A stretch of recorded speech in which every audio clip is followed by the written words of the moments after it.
எம்புரான் இந்த படத்துக்காக நம்ம கூட இன்னைக்கு மோகன்லால் சாரும் இன்னைக்கு பிருத்திவிராஜ் சார் நம்ம கூட இருக்காங்க. Hi sir, welcome. எப்படி இருக்கீங்க? Thank you, ரொம்ப நல்லா இருக்கு. நீங்க எப்படி இருக்கீங்க? நான் சூப்பரா இருக்கேன். ഇവിടെ മുതൽ കണ്ടോ, ഇതാ highlight. Favourite Tamil actor or actress? Actors.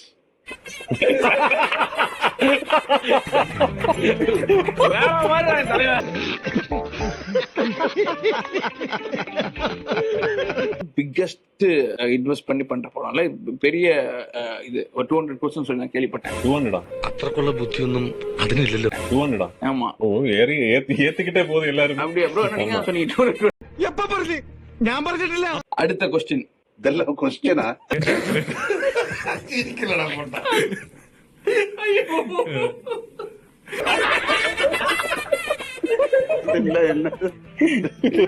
സാരില്ലടാ, നീ എവിടെ പരിപാടി അവതരിപ്പിച്ചാലും ഇത് തന്നെയാണല്ലോ നിന്റെ വിധി. ஷாருக் கான் பாவம், அவரு ஒரு சீன் நடிச்சிட்டு அதை கட் பண்ணி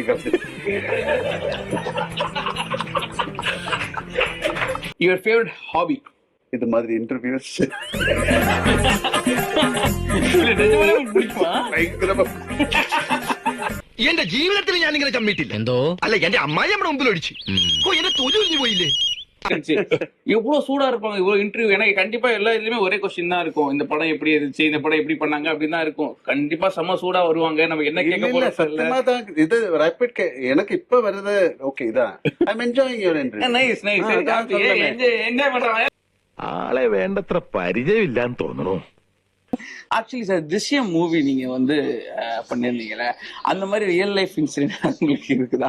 ബുദ്ധി ഇല്ലായ്മയ്ക്ക് ഒരു മര്യാദ വേണ്ട. திருஷ்யம் மூவி நீங்க வந்து பண்ணிருந்தீங்கல்ல, அந்த மாதிரி ரியல் லைஃப் இன்சிடென்ட் உங்களுக்கு இருக்குதா? நான் நிறைய பேரை கொண்டு முடிச்சு என்ன இந்த மாதிரி கேள்விதான் எழுதி கொடுக்குறீங்க நீங்க. നിന്നെ ഞാനിന്ന് കൊല്ലുവാ കുരുത്തം കെട്ടവന്. நீங்க மூவிஸே நடிக்கல ஃபர்ஸ்ட்ல இருந்தே இப்போ. ഇവൻ എന്താ ഇങ്ങനെ? അതെന്നോടാണോ ചോദിക്കുന്നത്? ഇപ്പൊ എനിക്ക് மூவிஸே நடிக்கல ஃபர்ஸ்ட்ல இருந்தே இப்போ. அப்படின்னா நீங்க 47 வருஷமா நடிச்சுட்டு இருக்கிறது. എന്നാ പിന്നെ ഞാൻ ഇറങ്ങട്ടെ, എന്നിട്ട് ഒരുപാട് കാര്യങ്ങൾ ചെയ്തു തീർക്കാനുണ്ട്.